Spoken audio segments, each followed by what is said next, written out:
As I sit here, the world outside my window is a muted gray, and the only sound is the slow, rhythmic creak of my old rocking chair beneath me.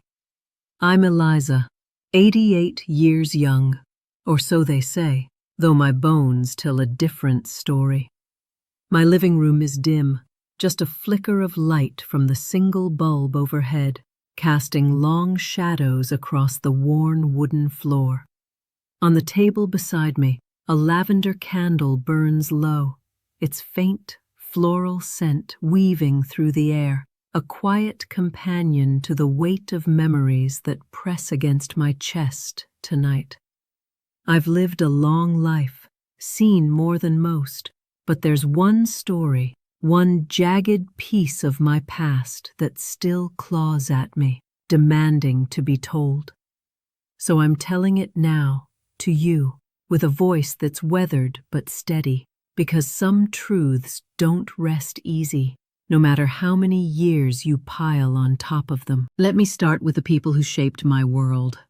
There's Drew, my husband of over 60 years, a man whose laughter once bounced off every wall of this house, filling it with a warmth I can still feel if I close my eyes. He was kind-hearted, with a quiet strength that made you believe everything would be all right, even when it wasn't. Then there was Reed, Drew's closest friend, a man with a sharp wit that could cut through any tension and an easy charm that drew people in, whether they wanted to be or not. He'd been in our lives for decades, a constant presence at our table, in our conversations, always there with a quick joke or a knowing look. And then there was Clara, someone on the edges of our circle, an acquaintance we rarely spoke to unless circumstance forced it. Her presence always felt more like an obligation than a choice, a name on a list rather than a friend in our hearts. I want to take you back to a time when Drew and I were in our late 50s, a time when our marriage was a tapestry of shared routines and unspoken understanding. We'd built a life together, brick by brick, laugh by laugh, through the small victories and the quiet defeats. We knew each other's rhythms, the way he'd hum under his breath while fixing the sink, the way I'd leave a cup of tea on his nightstand without a word. But something had started to shift, a creeping distance I couldn't quite name. There were fewer touches, fewer words, just a silence that grew heavier with each passing day. I felt it deep in my core, a void that seemed to widen even as we sat side by side on the couch, watching the same old shows. I didn't know how to bridge it, and I don't think Drew did either, but we both knew it was there, lurking like a shadow we couldn't outrun. Drew, though, he wasn't one to let things fester without a fight. He sensed that rift, maybe even deeper than I did, and he came up with a plan to pull us back together. A weekend camping trip, that's what Drew proposed. A chance to step away from the mundane, to breathe fresh air, to rediscover each other under an open sky. I remember the morning we set out, the sun just peeking over the horizon, casting a soft golden glow on everything it touched. We piled into Drew's old pickup truck, a rusty beast that had seen better days but still roared to life with a stubborn kind of pride. The windows were down, letting in a rush of cool morning air that carried the faint, teasing scent of pine even before we reached the forest. I sat up front next to Drew, feeling the worn leather of the seat under me, while Reed and Clara squeezed into the back. Drew's hand rested briefly on my knee, a small gesture, but one that sent a flicker of warmth through me, a reminder of simpler times. Reed, true to form, was already cracking jokes from the back seat, his voice loud and brash, poking fun at Drew's ancient truck and how it might not make it up the next hill. I couldn't help but chuckle, the sound mingling with the hum of the engine. Clara, though, stayed quiet, her gaze fixed out the window, her face unreadable. Every now and then she'd offer a polite smile when Reed's laughter demanded a response, but otherwise, she seemed content to be a shadow in our little group. The drive felt like a journey back in time, not just to the forest, but to a version of us that I'd almost forgotten. Drew's profile was steady as he gripped the wheel, his eyes scanning the road with that quiet focus I'd always admired. I watched the world blur by, fields giving way to denser patches of green, the trees growing taller and thicker as we neared our destination. The air grew sharper, cleaner, and I found myself breathing deeper, as if I could inhale some kind of clarity along with it. Reed's banter kept the silence at bay, his stories of past misadventures pulling small laughs from me and even a rare grin from Drew. Clara's presence, though, hung like a faint question mark. Not intrusive, just there. I wondered why she'd even agreed to come, but I didn't dwell on it. Not then. When we finally pulled into the secluded clearing by the lake, the sight took my breath away. The water stretched out before us, a perfect mirror of the late afternoon sun, shimmering with hues of gold and amber. Towering pines surrounded us, their branches whispering in the breeze, and the ground was a carpet of pine needles that crunched softly under my boots as I stepped out of the truck. Somewhere in the distance, a loon called, its haunting cry echoing across the stillness. It felt like we'd stumbled into a painting, a place untouched by time or trouble. We unloaded our gear with a kind of eager clumsiness, bags and coolers thumping to the ground as we figured out our spots. Drew and I set up our tent closest to the lake, the view too beautiful to resist. As the day faded into evening, we gathered around a crackling fire, the orange glow dancing on our faces while the chill of the night crept in. The conversation flowed easy for a while, with Reed spinning tales that made us laugh, and Drew tossing in his quiet, dry humor that always caught me off guard.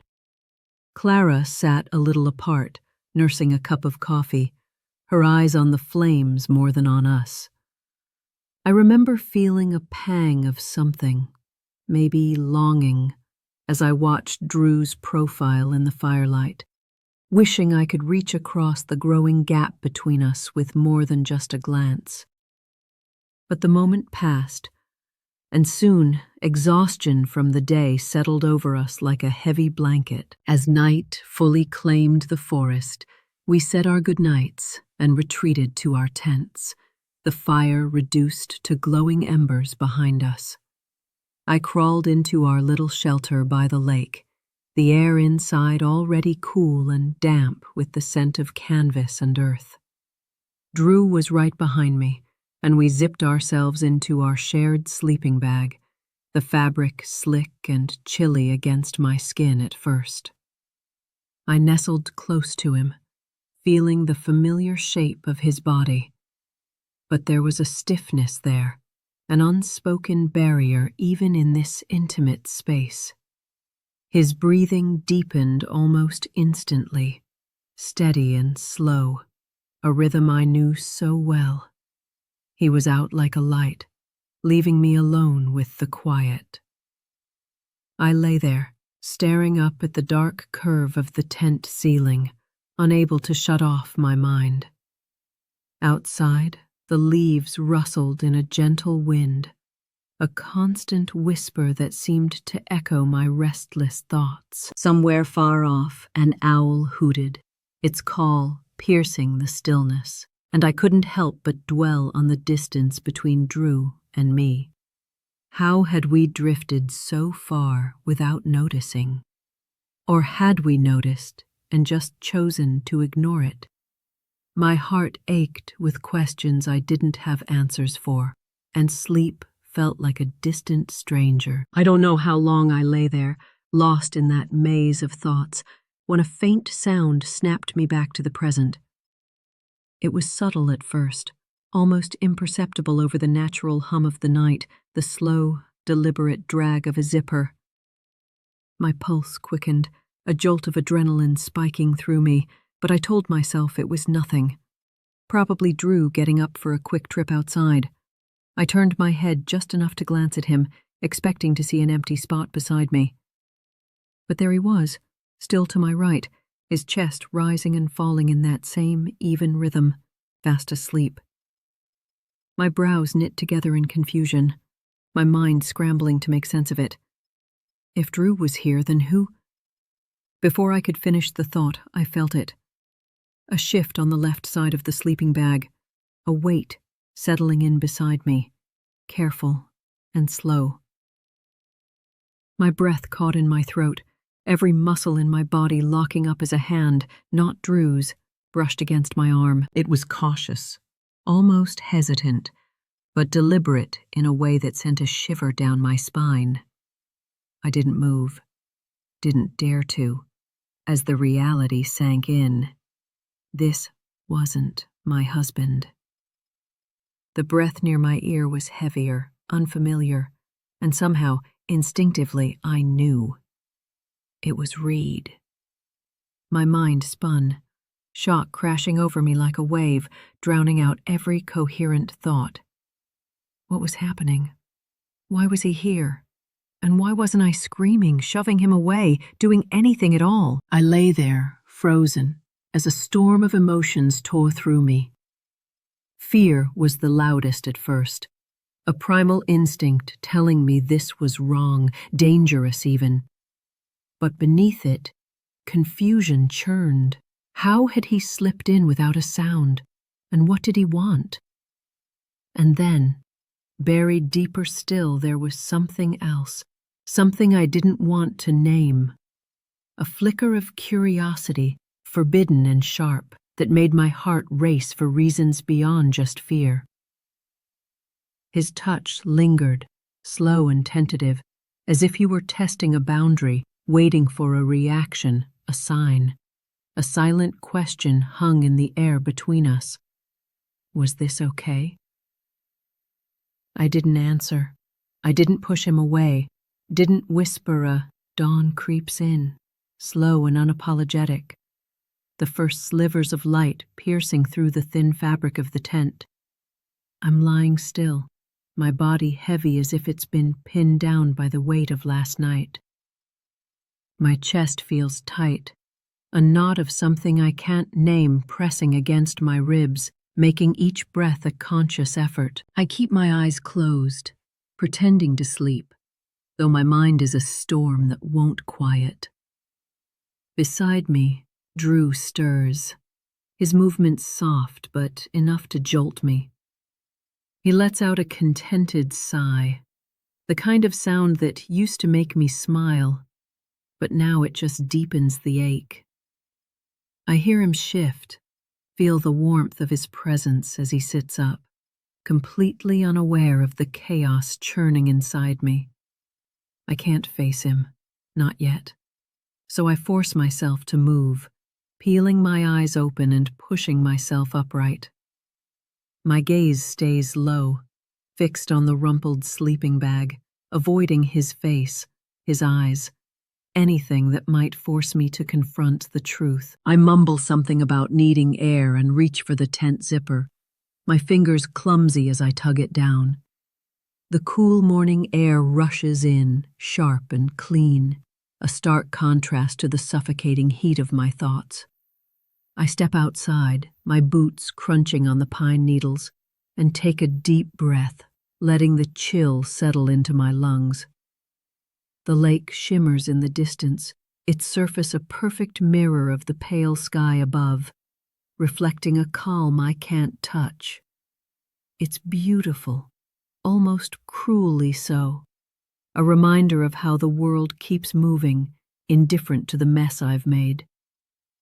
I wrap my arms around myself, not just against the cold, but against the turmoil that threatens to spill out, to break the fragile shell I'm hiding behind. Drew joins me soon after, his steps light as he starts gathering twigs for a small fire. He's humming an old tune, one I recognize from years ago, a melody that used to play on the radio during long drives.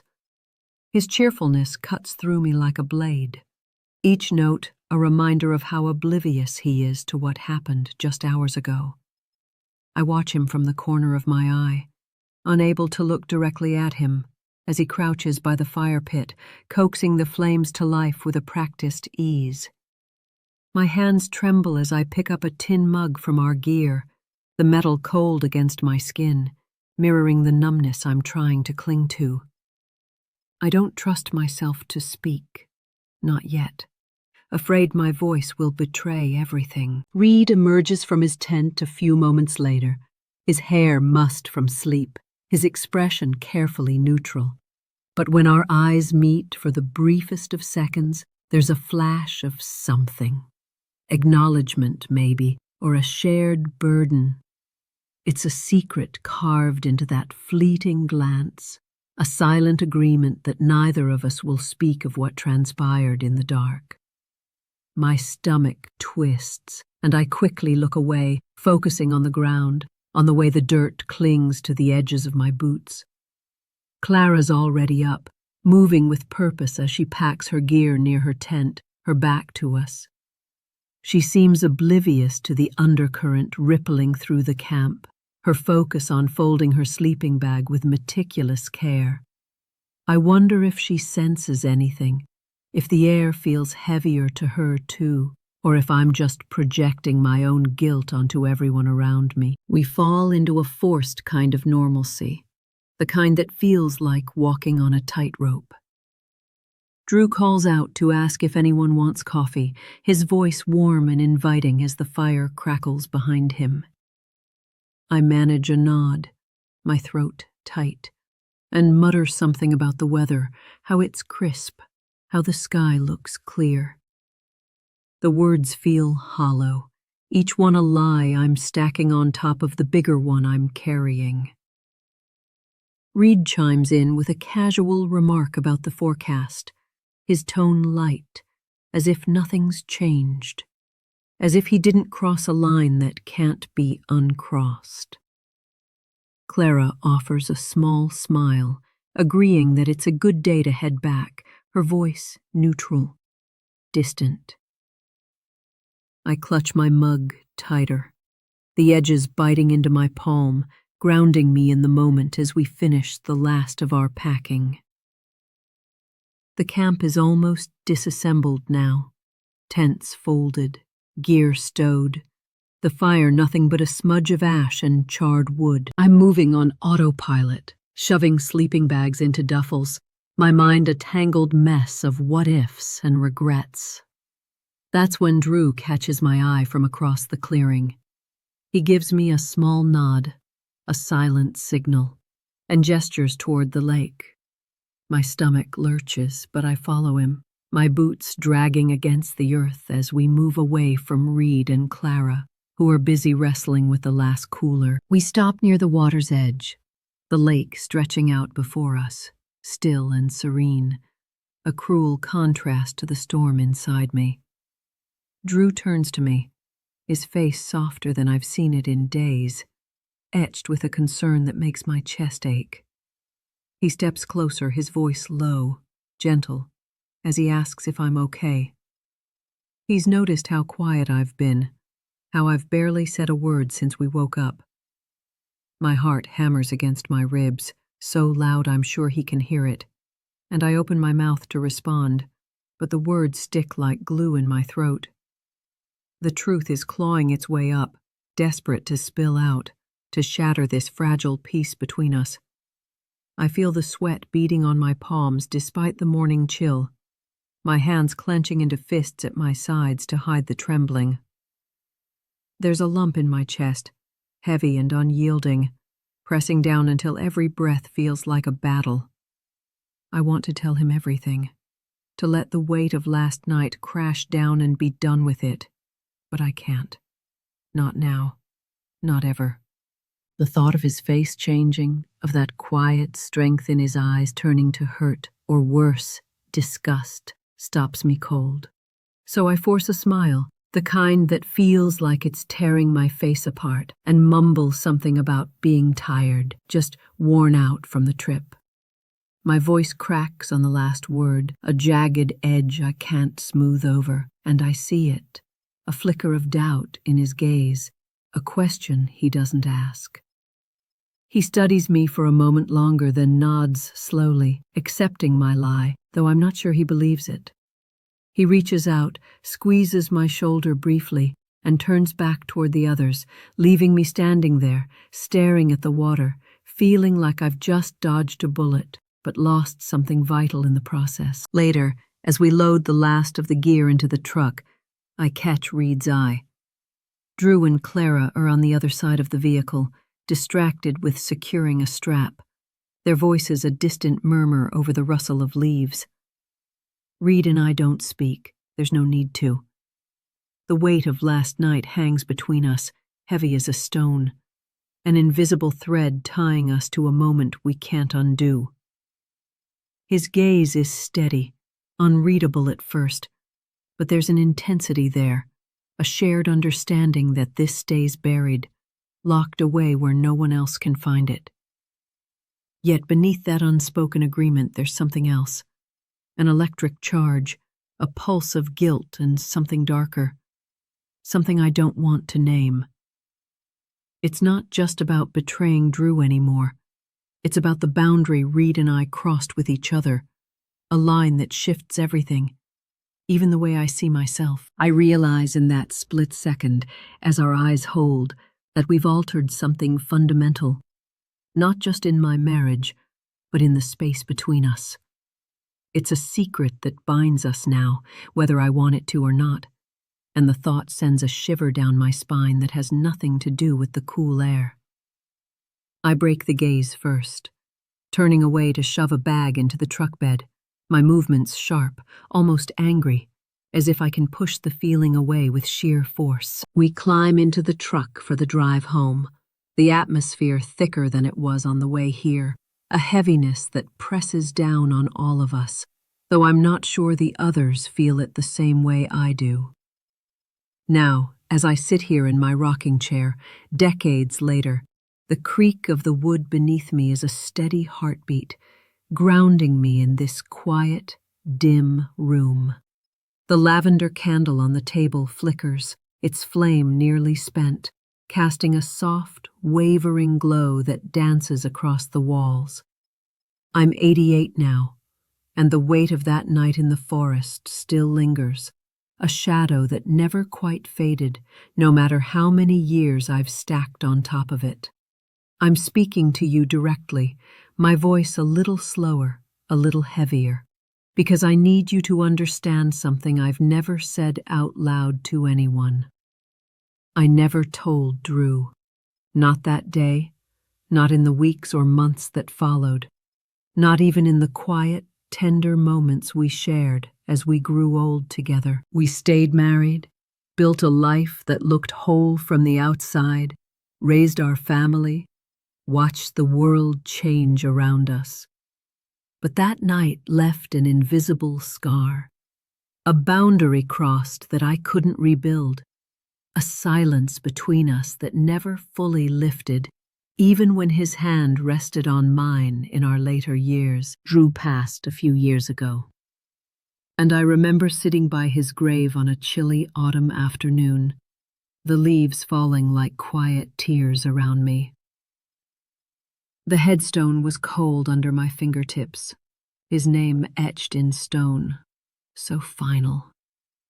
I sat there for hours, the wind biting at my skin, and still I couldn't say it.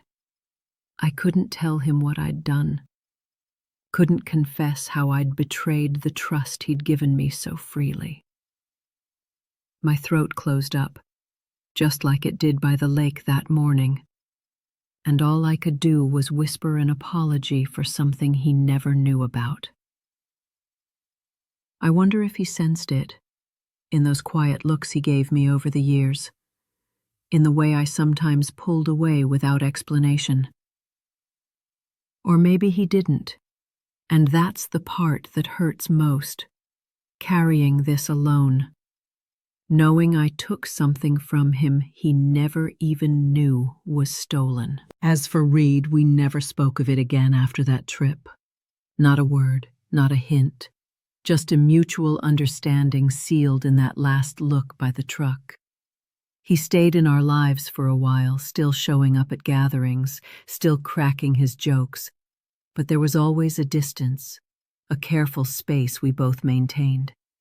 About a decade after that camping trip, he moved away, chasing some new opportunity or maybe just running from something. I never asked. I heard through mutual friends that he passed recently, and I found myself wondering if he carried the same guilt I did. Did that night weigh on him, replay in his mind like it does in mine? Or was it just a fleeting moment, a lapse he brushed off as soon as we drove away from that lake? I'll never know, and maybe that's for the best. Clara, on the other hand, drifted out of our circle not long after that weekend. She was never really a part of our story, just a quiet figure on the edges. And after that trip, she became even more of a footnote. I don't know where she ended up, and I haven't thought of her much until now, piecing this all together for you. Here's the part that's hardest to admit, even to myself, even after all this time. I liked it. That moment with Reed in the dark of that tent, with the world hushed around us, I don't fully regret it even now. It wasn't about love or even desire for him, not really. It was something else, something raw and desperate, a feeling of being alive in a way I hadn't felt in years. My marriage with Drew, as much as I cherished it, had grown so still, so routine, that I'd forgotten what it was to feel my heart race, to feel seen in a way that wasn't just familiar. That night, for those stolen minutes, I felt something wake up inside me, a spark I thought had long gone out. But oh, the cost of it. The trust I broke, even if Drew never knew, was a piece of our marriage I sacrificed without his consent. I carried that weight alone, a silent burden. And as I watched Drew sleep peacefully beside me, I vowed to rebuild what I had quietly dismantled, one honest moment at a time. Don't forget to subscribe, like, and comment if you enjoyed this story. This will help us create more engaging stories for you.